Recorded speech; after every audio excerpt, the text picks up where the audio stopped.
I assume we're going to find out who's attacking the compound.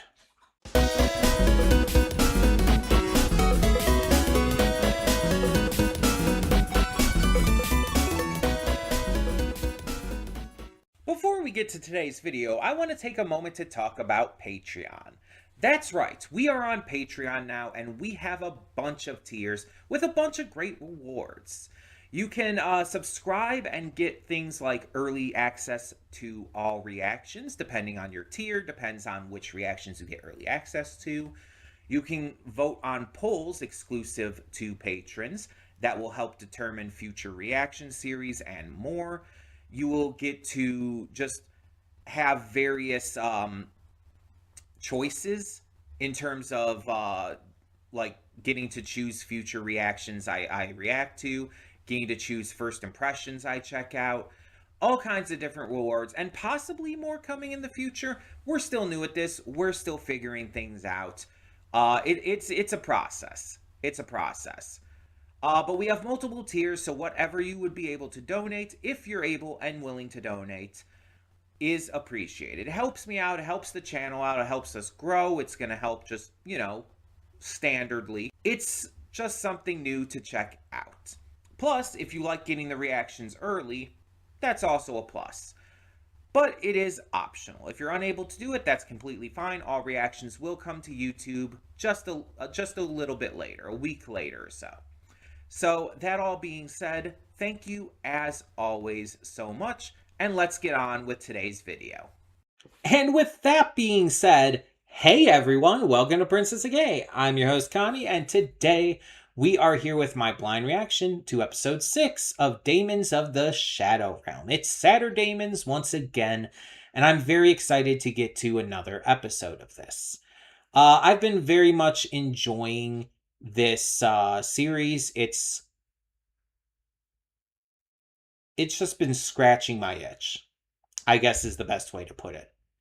It's been scratching an itch that I just didn't even really know I had, because we had Fullmetal Alchemist Brotherhood being like one of the most beloved anime ever released, and honestly, it's probably the best in my personal opinion. And so now that we got another Hiromu Arakawa series, like, I've been just loving seeing like a new kind of story from her mind, and seeing like how a different kind of series completely than what Fullmetal Alchemist gave us can be done. And I've been enjoying it so far, and I know there's other series she has done. There's one series that I think is on Netflix. It's called Moonrise. And I know I do know that that's a Hiromu Arakawa series, and I'm thinking of checking that out at some point, maybe doing a first impression to it. I know nothing about that. I've seen like the art style of it, and that's it. Because I've seen it on Netflix. But yeah, I just want to see more of her works, because honestly, she's just like, from what I'm seeing of this and what I've seen of obviously Brotherhood, she's like one of the best out there in terms of her writing and her character work. Like, some of the characters in Fullmetal Alchemist are like some of the best characters I've seen in anything, genuinely. And I'm already loving the characters a lot in this as well. Last episode, we got to the Kagemori compound, thanks to the deal forged between Jin and, not Asu. Oh my god, my mind is blanking on his name. He's literally the main character, and my mind is blanking on his name. Yuru and Asa. Not Asu, Asa. Asu is from Dorohedoro. Yuru. I got there. Yuru, made the deal with Jin to go to the Kagemori compound because he wanted to speak to his sister.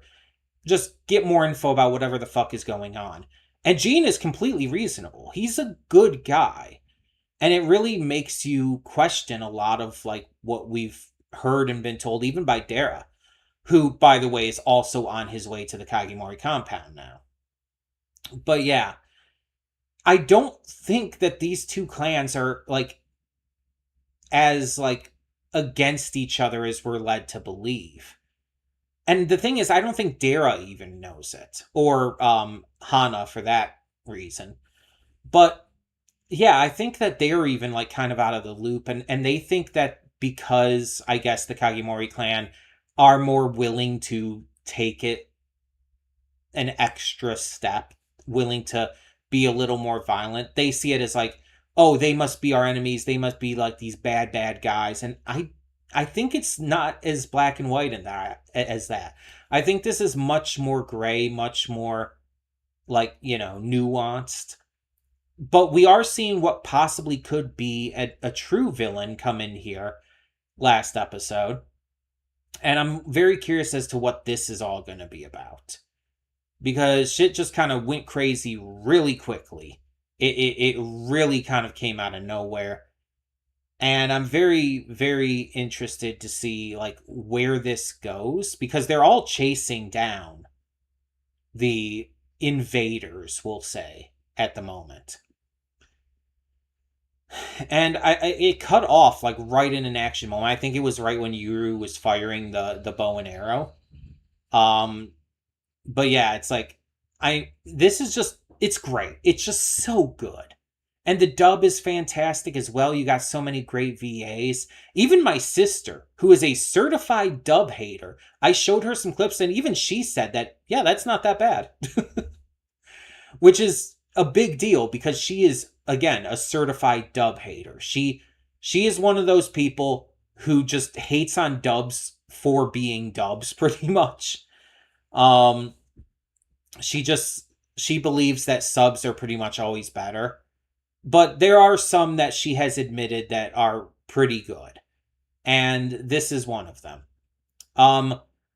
Weirdly enough, she hasn't been on board with the Witch Hat Atelier dub, despite that being, like, super acclaimed and popular. Not famous. Popular by pretty much everyone. And weirdly enough, it's kind of one of the reasons that she doesn't like it is kind of the reason why so many people do. And that's the accents. She just doesn't like the accents. She specifically found Riche's accent annoying. I don't know. It's just, I don't know why. But yeah, it's wild to me. That she acknowledged the quality of this one, but not that. So, yeah, I'm very, very interested to see where this continues to go. Sorry, I'm also kind of just filling out these pre-thoughts a little bit, because I don't know what else to say. But that being said, let's just get into this and see what we have in store. Hold up just a sec. Before you click that link down in the description below to get to today's video, I want to remind you of all the awesome content we have both on this channel and the Princess of Gaming channel. Let's check it out.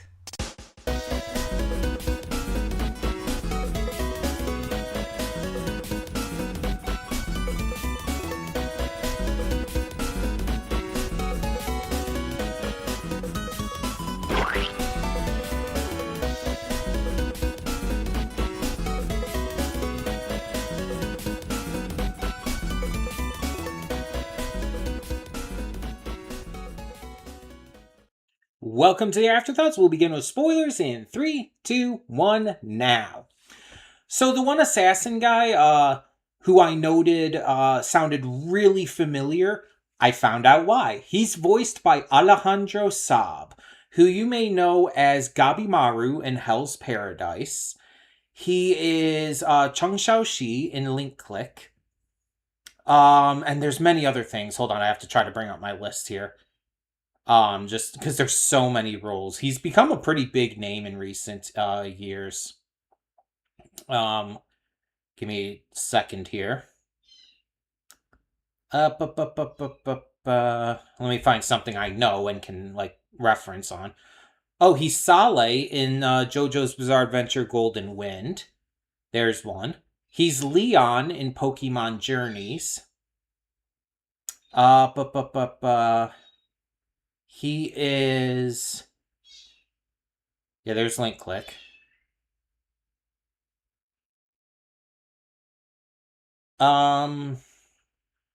Give me a second. I'm trying to find another one that I recognize.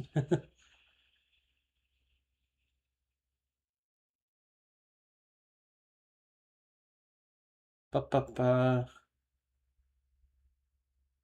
He's in a lot of stuff that I just haven't seen as well. To keep in mind. There was something. I swear there was something else. I heard him and I just can't remember.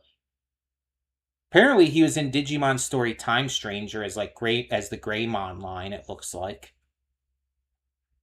he's in Borderlands 4. Oh, he's Dunk in Date Everything. We've been playing that on the gaming channel. He's a couple characters in Poppy Playtime. He's listed as father, which I'm thinking is maybe Doey's father, and guard number 1. I don't know exactly who that would be. He's also various characters in Miraculous. He's Rek in To Be Hero X, and so on and so forth. Many, many, many things. Chung Xiaoxi is definitely the big one for me, though, as you know, a big Link Click fan. But yeah, I knew I recognized his voice. He's also a VTuber. He goes by the VTuber name Sayu, so you might know him from that as well. He's done reactions on his like channel to various like YouTube and internet things. So yeah, you might have seen or heard him before. Point is, yeah, I recognized him instantly. His character definitely seems like he's probably the main like leader of this group of assassins, at least of those who are here. They were saying that they were serving under the guy with the camo, but I don't know. This guy seemed obviously like more of like the main leader of their group, so I think maybe that was either a cover or they were serving under him and he served under the other guy. I'm not sure. I'm not 100%. But either way, I like some of the different things we found out in here. First off, the yin yang daemons. I like that they have this ability to like kind of seal their opponents within these kind of pocket spaces. I think that's really neat. That's a very different vibe than like just having like physical abilities and whatnot. But and speaking of, I like that Asa's break not only can, physically destroy things, but also has the ability to break contracts. It has the ability to break Daemon contracts. And if she has, her blood, if she can, like, access her blood, she can then take over the Daemon for herself, which we see here. And she says this is going to be temporary, but I don't know. It might be permanent for all we know. Why not, right? I also like the element of this where it's like they talk about like the Daemons' names and how these assassins who are using the Daemons see them as like cattle, basically, as tools rather than as actual living beings, which is fucked beyond belief. And I like how, of all of them specifically, Gabby got the most pissed about this, the most actively angry. Because it develops her really well and showcases that she actually, like, very much cares for Gabriel. And she sees her Daemons as, living beings to care for and to treat as equals, not as, again, tools. And I really love that. I think that's just great development for her. We also see how much she and Asa very clearly care for each other once again. It just fuels the ship even further. Yeah, it's just a lot of really like fun little bits of moments there. I also like seeing just Gene continue to be a badass. He's so cool. And Jerry Jewell is such a great voice actor for him. It's like Jerry's voice and just the performance, the more laid back, lackadaisical like tone he gives to him, it just works. Like when I first heard him in what was it, episode 2, like I was a little like thrown off by it, but the more I've watched the series, the more I've actually really appreciated it. It really fits his character's personality perfectly. I really think that it needed to be like this. And we hear him yell every now and again. We hear him get louder and more aggressive when he needs to. But I like that his voice matches that kind of lackadaisical personality because it just makes sense. Um I like getting to see Asa have a little alone time with Wright. I think that was like a really interesting choice.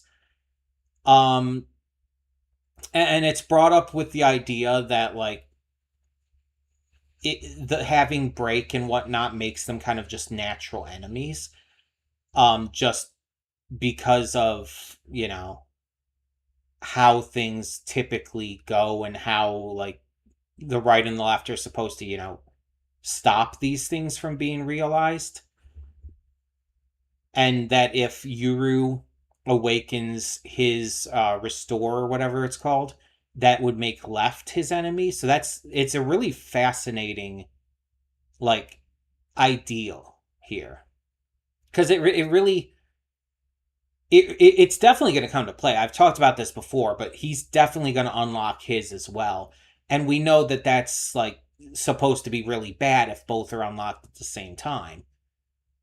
So I'm very, very fascinated to see what comes of that.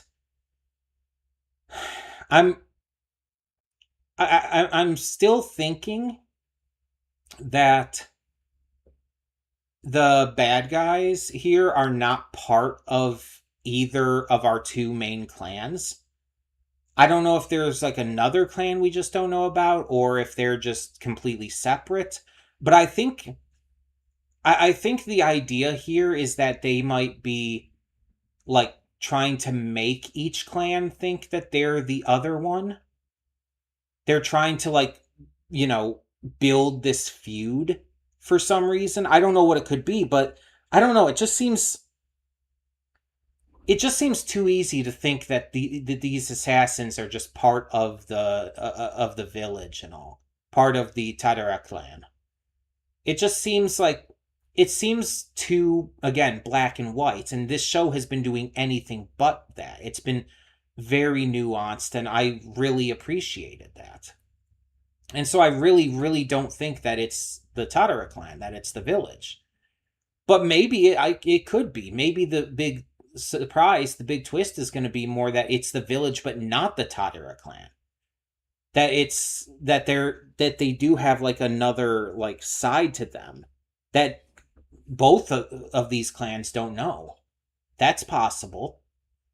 Honestly, I would like that more than if it were just the Tadara clan. I think that would be kind of boring.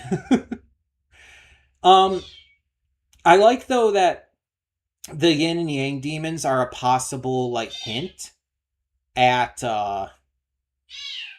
at I don't know if you can hear that. But they're a possible hint at what could have happened to Yuru and Asa's parents. So I wonder if we're going to touch on that more next episode with Asa maybe asking them about that. And we still have Dara coming in at some point. He's still making his way here. That still hasn't come into play. The clan chief hasn't come back yet. He's not around. So there's definitely still going to be things that we touch on here before Yuru leaves the compound. So yeah, I'm definitely very, very interested more than ever to see where this continues to go. This series has just been impressing me more and more, and I'm just yeah, I'm excited, I'm hyped. It's turning out to be like more and more fantastic. every episode. So that being said, yeah, I don't really have much else to say. If there is anything else specific that you would like to hear my thoughts on that I didn't mention here, please feel free to ask. And for now, thank you so much for tuning in. For now, I'm Connie, and I'm signing off. See y'all next time.